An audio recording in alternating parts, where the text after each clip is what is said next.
بسم الله الرحمن الرحيم إذا زلزلت الأرض زلزالها وأخرجت الأرض أثقالها وقال الإنسان ما لها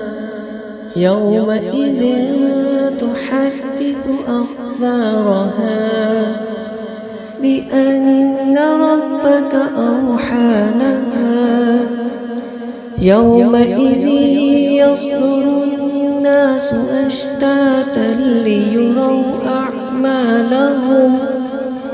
فمن يعمل مثقال ذرة خيرا يره ومن